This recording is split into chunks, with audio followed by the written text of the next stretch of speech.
magkasabay na naglalakad sina Fernan at Luna sa hallway. Kalmado pero diretso, sinabi ni Luna kay Fernan, ang galing mo talaga kanina, parang tuwing lumalaban tayo, may bago akong nakikitang side mo.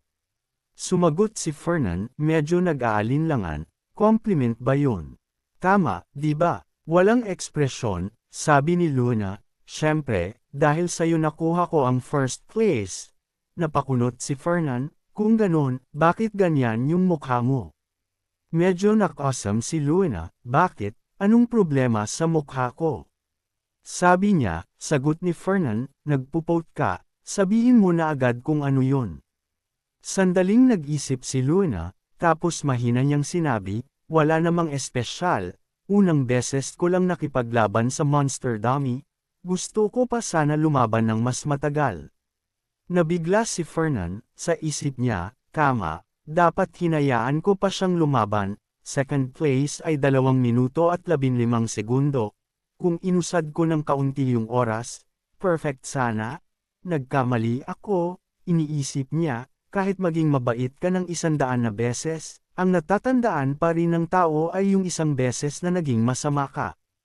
Habang patuloy na naglalakad si Luna, normal lang ang tono niya nang sabihin, pero okay lang, satisfied naman ako, nakuha natin ang first place, sapat na yon, wag mong problemahin. Agad na sagot ni Fernan, may mga Monster Dummy ako sa bahay, kung gusto mo, ibibigay ko sa'yo. Biglang tumigil si Lady Luna.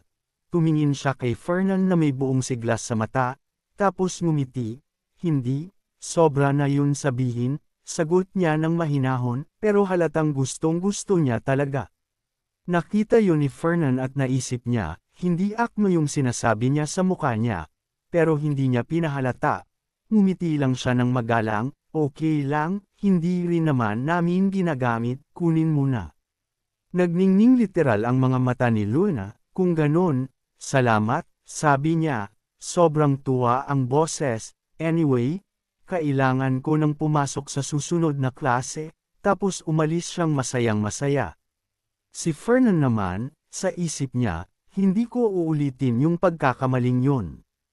Pero biglang may lumapit mula sa likod at marahang kumalabit sa kanya, Fernan, bilhan mo ko ng kape. Ito ay walang iba kundi ang elf na babae na si Arya. Hindi man lang lumingon si Fernan, kalmado niyang sinabi, kung may sasabihin ka, magplano ka muna, Arya Fred iyan.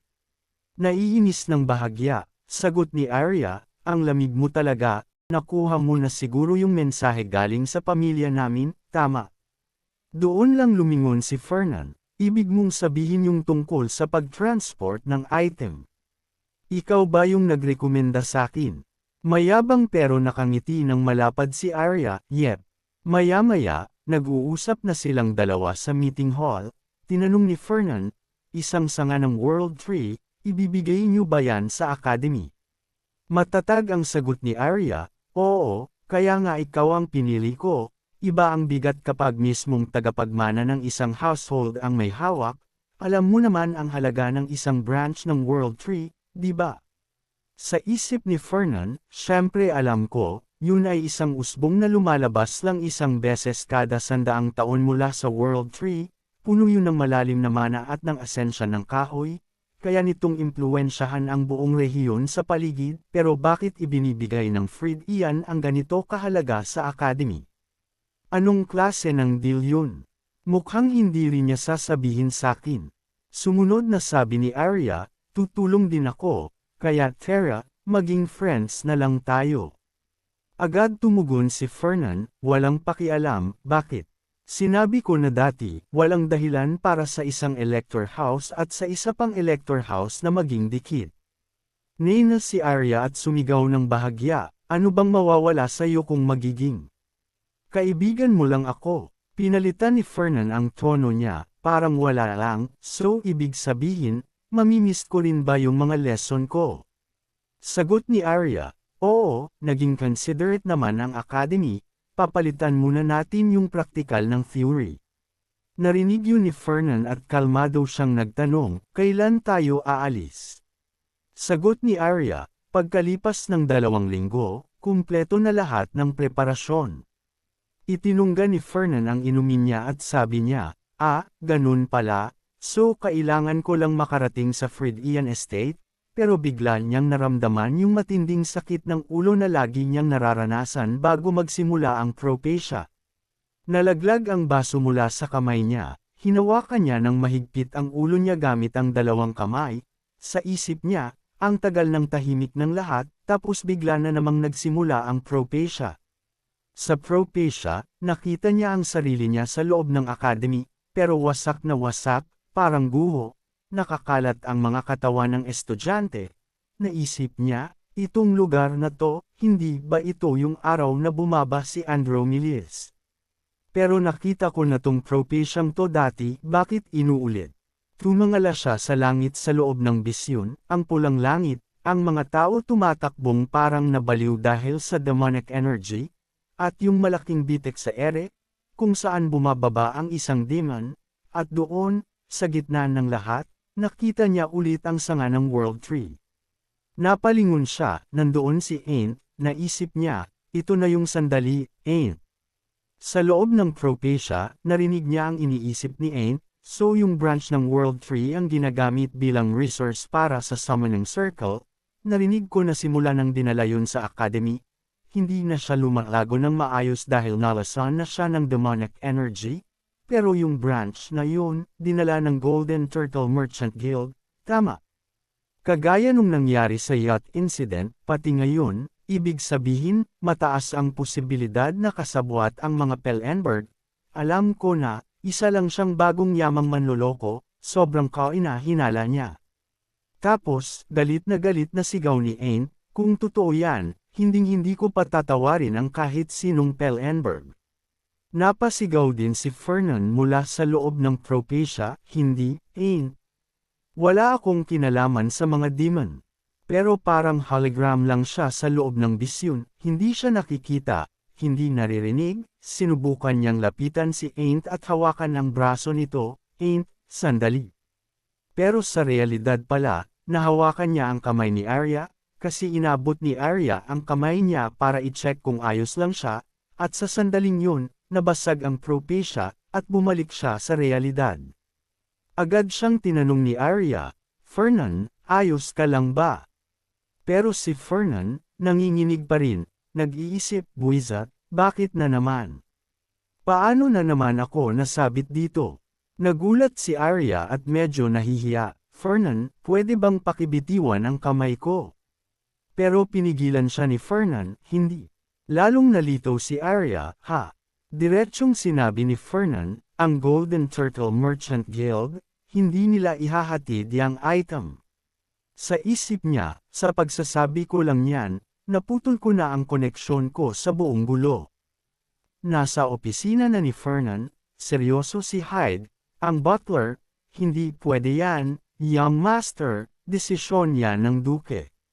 Sa isip ni Fernan, mukhang wala na talaga akong magagawa, hindi sinabi ng propecia kung kailan, paano, at saan nadumihan yung World Tree Branch, pero sobrang higpit ng seguridad sa Academy at sa Fredian Estate, ibig sabihin, madudumihan yun habang nasa biyahe.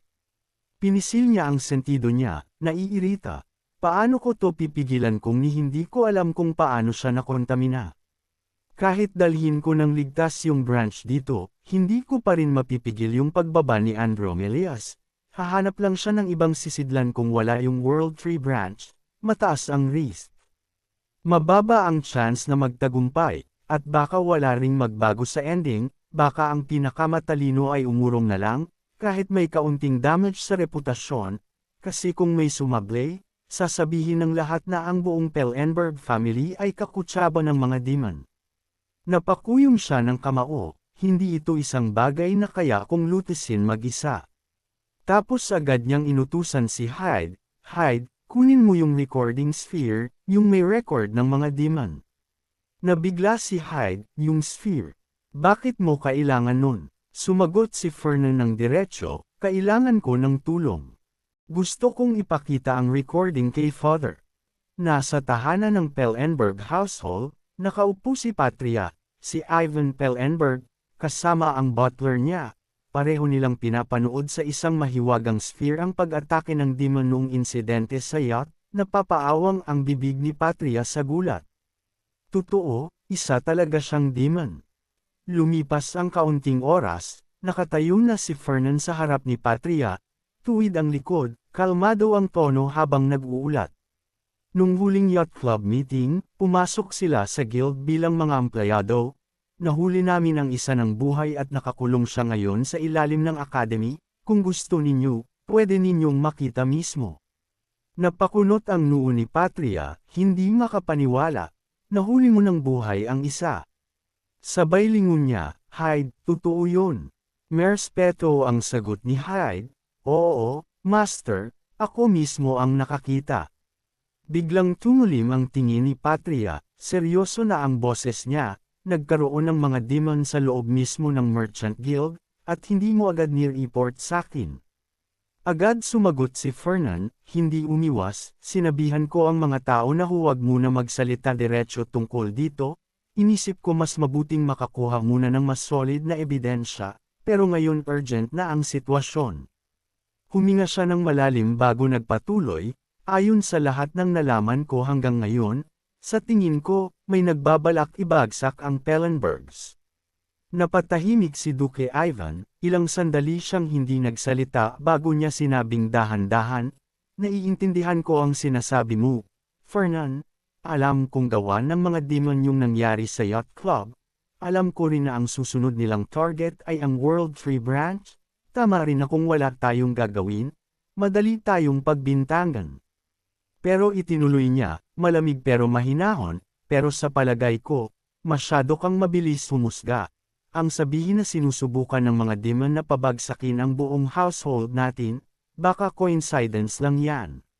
Sa loob-loob ni Fernan, tahimik siyang umamin sa sarili, ganun din ako dati mag-isip, akala ko tsamba lang, akala ko malas lang dahil galit si Berserk sa Pellenbergs, at dahil tinangka ng mga demon patayin si Aint nung yacht club meeting, pero ngayon naiintindihan na niya na hindi ganoon ka-simple. Nagpatuloy si Duke Ivan, mas logical target si Arm Ian, pero sagutin mo ko, Fernan, bakit naman tayo? Bakit hahabulin ng mga demon ang Pellenbergs?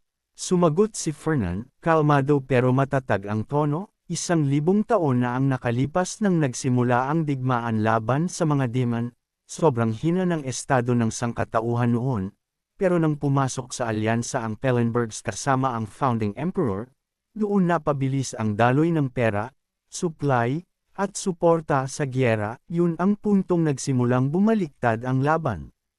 Tumingin siya ng diretso, alam ninyo yan, Father, ang mga demon mismo ang nakaramdam ng epekto noon, dahil doon, tingin ko, itinuring nila tayong mortal na kaaway, nakita nila na ang pera ay sandata, ngayon, gusto nilang tiyakin na hindi na maulit yun. Napatahimik si Duke Ivan, napatigagil siya sa linaw ng paliwanag, mabigat ang katahimikan sa silid. Sa isip ni Fernan, ang mga demon naghanda ng perpektong bitag, gusto nila na ang Pellenbergs ang magmukhang kasabwat nila.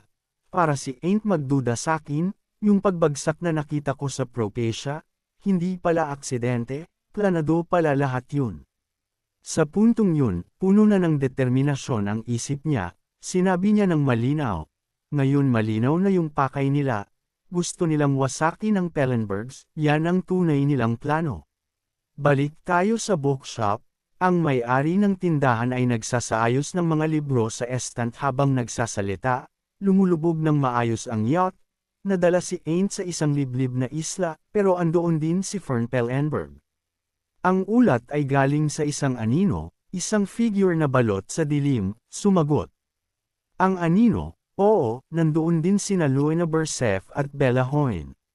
Napapikit sandali ang may-ari ng bookshop, saka nagsalita ng may pag-aalala, ibig sabihin, lumaban sila ng magkakasama laban sa demon, at mas lalo silang naging malapit dahil doon, pero, 4 lang sila, posible ba talagang mapatay ang isang sea serpent ng 4 na tao? Sumagot ang aninong figure, mukhang may yegalo, sa isla mula sa Founding Emperor, kinuha yun ni Aint Arm Ian, at gamit yun, winasak niya ang sea serpent. Napakunot ang noo ng may-ari, halatang nababahala, kung hindi natin kayang patayin si Armian. Ang plano sana ay gawing kainahinala si Fern Pellenberg sa paningin niya, pero mukhang baligtad ang nangyari, hindi maganda to. Pero ngumiti ng bahagya ang anino, sigurado ako, mababawi natin yung sitwasyon sa bagong plano. Tumingin sa kanya ang may-ari, ang tinutukoy mo, yung World Free Branch, di ba? Walang alinlangan ang sagot ng anino, oo, kamakailan lang, nakipag-ugnayan si Arya Fried Ian kay Fern Pellenberg, pero hindi pa klaro kung kasama talaga si Fern sa transportasyon. Lumamig ang tono ng may-ari, kahit ano pa mangyari, siguraduhin mong madadami si Fernan Pellenberg, kung si Aunt Armian ang pinakamatalim na talam ng espada, si Fernan Pellenberg ang gintong pumabalot sa talam na yun, sa pagkakataong to, kailangan siyang wasakin ng lubusan. Balik kina Fernan at Arya, malinaw at diretso ang sinabi ni Fernan, kailangan ilipat ang schedule ng transport 1 linggo ng mas maaga, o hindi ito pwedeng ituloy. Nagulat si Arya, halos hindi makapaniwala, sa isip ni Fernan, hindi maganda na basta ko na lang iiwan ang trabaho sa transport, kaya sinabi ko na ilipat natin ng 1 linggo mas maaga. Alam ko bastos at walang paabi ang request na yon, inaasahan ko magagalit sila, tatanggihan nila, at makakalabas ako sa trabahong to ng malinis. Pero makalipas ang kaunting oras, may dumating na liham, ang nakasulat, tatay ay buong pusong pumapayag sa hiling mo, salamat, Arya, na gusto pang mapalapit sayo. Naiinis na binasa iyon ni Fernan at napasigaw siya, halos mapuno ng inis, sobrang bait ba niya? O tanga, normal na tao, magagalit yun, tatanggihan yun, di ba? May bahid ng pag-aalala ang tanong ni Hyde, ang butler, ano sa tingin ninyo, young master? Posible kayang nasa impluensya siya ng isang demon? Kinuyam ni Fernan ang kamao niya, malaking posibilidad, sagot niya, sa isip niya, kumukulo ang galit. Ang lalim ng impluensya ng mga demon, alam ko kung ano yung ginagawa nila, at kahit ganoon, wala akong magawa, kahit miyembro ako ng Elector House, kahit ako ang pinakamay pera sa imperyo, wala pa rin. Ramdam ang pagkadismaya na parang mababaliw na siya, hanggang sa sumabog ang boses niya, sige, fine, gawin natin. Nagtanong si Hyde, ano ang plano ninyo, young master? Malungkot pero matatag ang sagot ni Fernan, ano pa ba? Haharapin ko sila ng diretso, kung may problema, lulutasin natin. Ang tunay na negosyante hindi natataranta kahit hindi sigurado ang sitwasyon. Lumabas siya ng silid, mula sa labas, sumigaw siya, puno ng hamon, tingnan natin ngayon kung sino ang mananalo. Naiwan si Hyde, napatingin siya sa mesa, basag sa dalawa dahil sa suntok ni Fernan. Umiling siya ng may pag-aalala, young master, parang sobra na ang stress ninyo. 6 na araw ang lumipas, umalis ang transport team mula sa Fried Ian State ayon sa bagong schedule. 10 karo, 100 gwardya mula sa Golden Turtle Merchant Guild, 50 elf warriors mula sa Fried Ian, 100 manggagawa, at sa unahan nilang lahat, si Fernan Pellenberg mismo. Sa isip ni Fernan habang bumibiyahe, ang World Free Branch nasa ika-4 na karo, ang impormasyon tungkol sa transport nito, tanging pinakamahalagang tao lang ang nakakaalam. Nakalagay ito sa isang chest na may 12-dosenang protection spells, kaming dalawa lang ni Arya ang pwedeng magbukas, paano ito mahahawaan ng demonic energy kung ganito kaingat? Posible bang demon si Arya? Hindi, sa Propecia, magiging kakampi siya ni Ain. Nagsalita si Arya, nakasakay sa tabi niya, gaano katagal bago tayo makarating sa academy? Kalma ang sagot ni Fernan, halos 1 buwan, dadaan tayo sa 2 teritoryo sa silangan, tapos sasakay ng barko. Nakangiti si Arya, gets, oo nga pala, iimbitahan mo ba ako sa yacht club? Agad umiling si Fernan, hindi. Napataas ang kilay ni Arya, ha? Bakit? Maganda ang grades ko, mataas ang standing ng pamilya namin. Sumagot si Fernan ng casual, parang wala lang, may mga tao sa mga house na yun na ayaw sa'yo, dahil bago ka. Nabuwisit si Arya, huwag mo kong tingnan na parang kawawa ako, tapos ibinato niya pababa ang kamay niya sa mesa. Ikaw rin naman yung nag-mediate ng negotiation nung ibinenta ni Berserk ang Golden Bull sa Guild New, di ba? Kalma lang si Fernan, tama, pero ang sagot ko, hindi pa rin. Tuluyan ng nena si Arya, ang sama mo. Sa loob naman ng tahanan ng Pelennburg, inilapag ng head butler ang tsaa sa harap ng duke. Your Grace, maayos ang naging usapan, posible lang to dahil nag-share kayo ng impormasyon tungkol sa mga demon sa order sa pamamagitan ni Jace Wines, dahil doon, makukuha natin ang tulong nila agad, matatanggol natin ang mga demon na nakatagong kasama natin ngayon. Tinignan ni Patria ang butler, ayos, may balita ba mula kay Fern? Dapat nasa academy na siya ngayon. Mahinahong sagot ng butler, may paggalang sa boses, ngayon lang po siya umalis, Your Grace. Bahagyang napakunot si Patria, ganun ba? Tapos sa isip niya, mabigat ang tono, halata naman, bitag ito ng mga demon, pero wala na tayong ibang pagpipilian kundi pumasok sa bitag. Sinabi ni Fern na paghahandaan niya lahat, pero demon, ang kalaban, kung pumalpak ang transport na to, hindi lang pangalan ng guild ang sisira, buong Pelennburg family ang ididiin nilang kasabwat ng mga demon. Mawawala rin sakin ang tagapagmana ko, ang nag-iisa kong anak, saan nila kinuha ang lakas ng loob para hawakan kami ng ganito. Bigla siyang nagngit-ngit, hindi, ihanda agad ang secret turtle. Pero agad siyang pinakalma ng head butler, Your Grace, pakiusap, kumalma po kayo. Kung gagalaw kayo ngayon, lalo lang lalala ang sitwasyon. Sinabi mismo ng young master na kailangan nating ayusin to ng tahimik, para hindi malaman ng mga demonyo na alam na natin ang plano nila.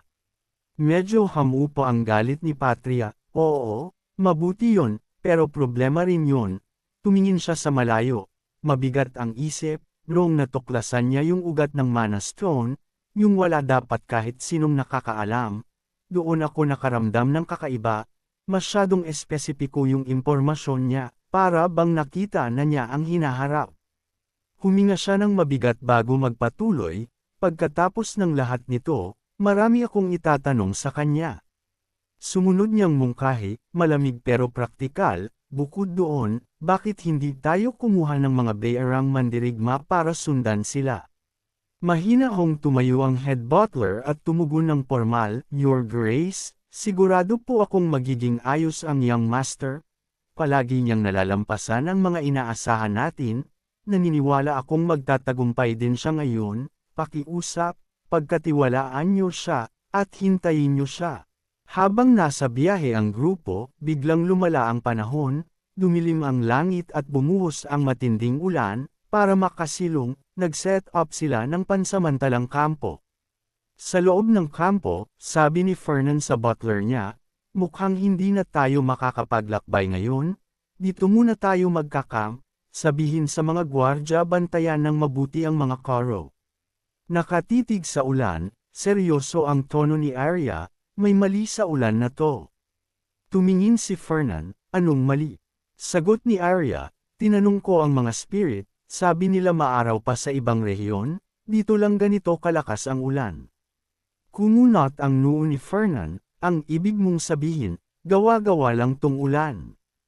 Nag-isip si Arya sandali, tapos pilit na ngumiti, baka may nang aabala lang sa atin, pero, hindi, sigurado ako, normal lang to, masamang panahon lang, walang mangyayari. Pero seryoso na ang mukha ni Fernan sa loob-loob niya, kung artificial to, gawa to ng mga demon. Sinabi ng Propatia na makakarating tayo ng ligtas sa academy. Ibig sabihin noon, may nakapasok sa grupo, tinapunan ng demonic energy ang World Tree branch nang hindi napapansin. Kung ganon, bakit kailangan pa nila tayong patigilan dito sa bagyong to? Bago pa niya masagot ang sarili niyang tanong, biglang kumidlat mula sa langit. Bumagsak ang napakalakas na kidlat sa lupa, yumanig ang buong lugar, nagbitak ang lupa, tumilapon pa atras ang mga karo, nagsipagbagsakan ang mga tao at kargamento. At sa susunod na iglap, sinunggaban ang buong kampo ng isang buhawi. Hindi na ito normal na ulan, hindi normal na kidlat, hindi normal na hangin, malinaw na gawa ito ng mga demonyo. Agad kinuha ni Fernan ang kanyang mahiwagang staff at nag-activate ng depensibong spell, binangga ang impact ng buhawi. Pero halata ang pinsala, ang buhawi ay literal na nag-aangat ng mga karo at iniikot ang mga ito sa hangin. Habang nakabitin sa ere, ninos siyang napaisip, ang World Free Branch. Sumigaw siya, Arya, bantayan mo yung mga karo. Huwag mong hayaang mabasag. Lumilipad din sa hangin si Arya, natataranta, alin sa mga karo. Sumigaw lalo si Fernan, lahat.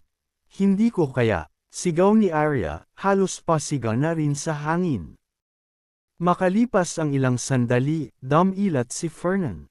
Napagtanto niya na nasa ilalim na siya ng lupa, ilang metro pa ibaba, tumingin siya paitaas.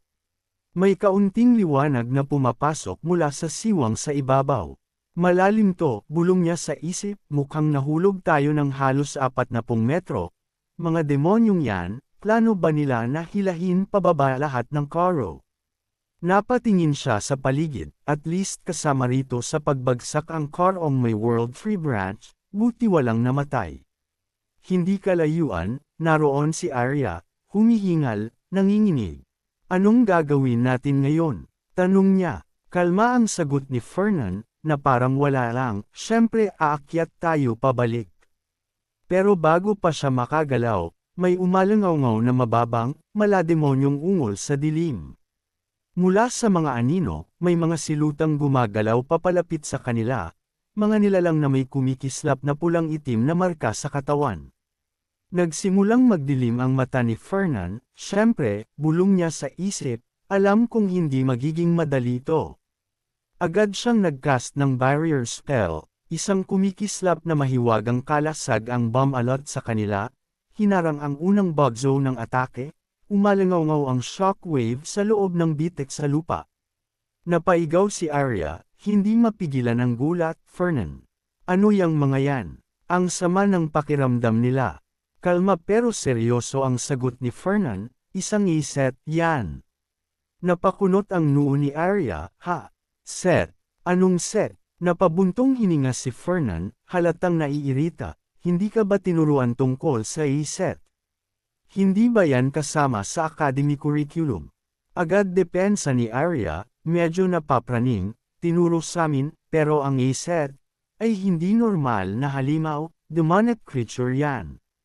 Tumango si Fernan, at mas lalo pang tumulim ang tono, tama, magkaiba ang halimaw at ang demonic creature. Ang mga halimaw, likas sila sa kontinente natin, pero ang mga demonic creature. Dinala sila dito ng mga demon mismo, gaya ng kaya ng mga demon na sakupin ang katawan ng tao.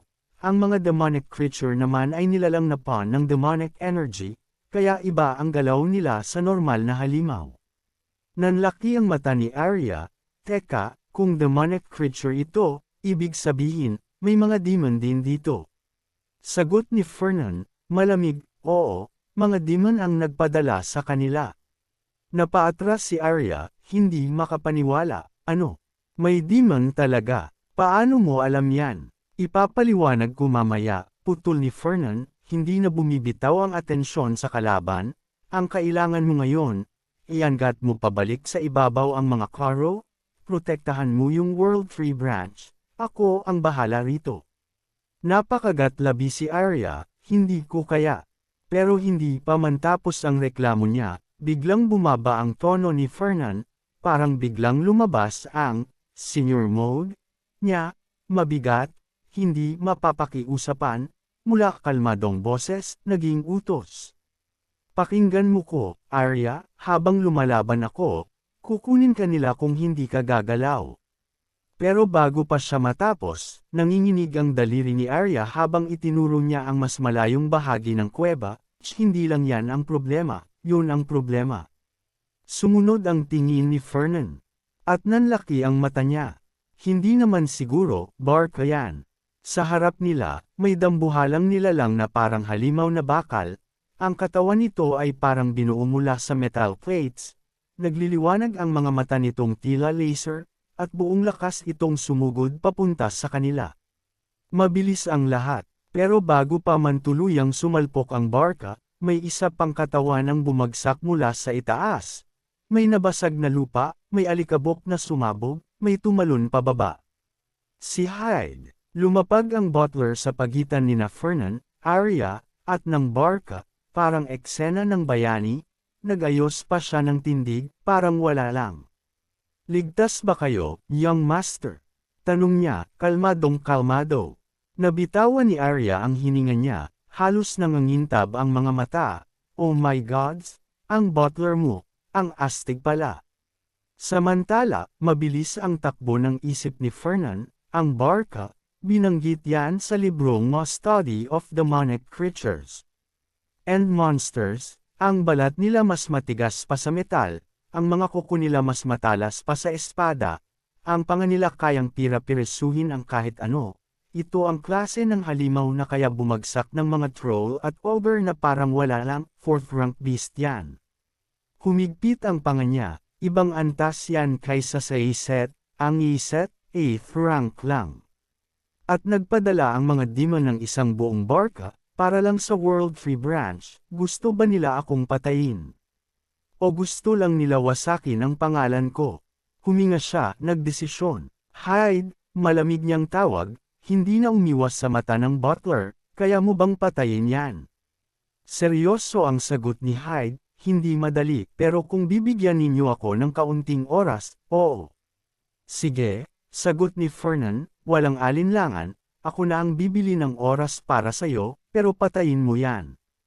Tumango si Hyde, naiintindihan ko. At sa isang malakas na talon, nawala siya sa dilim, parang bala. Napasinghap si Arya, saan siya pumunta? Akala ko siya ang lalaban sa halimaw. Kalma pa rin si Fernan kahit literal na kamatayan ang nasa harap nila. Arya, makinig ka ng mabuti. Habang lumalaban ako, protektahan mo ako, yung mga set, at lalo na, ang World Free Branch. Halos mapalunok si Arya, lalaban ka sa bagay na yan.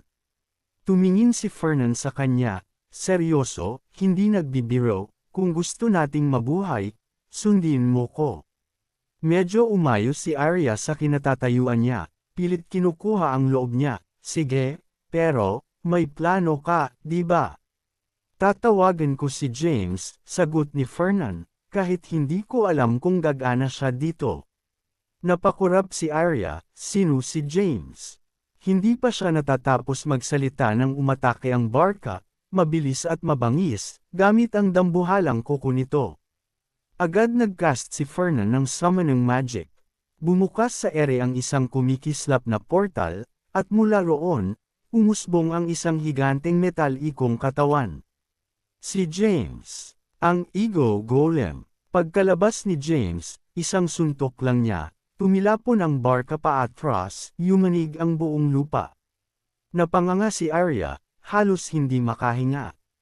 At diyan natatapos ang chapter 32. At dito rin nagtatapos lahat ng naka-upload na chapters ng serye. Kung nagustuhan niyo po ang ating video, please paki-like po ito at mag-subscribe na din po sa ating YouTube channel. Maraming salamat po sa inyong suporta.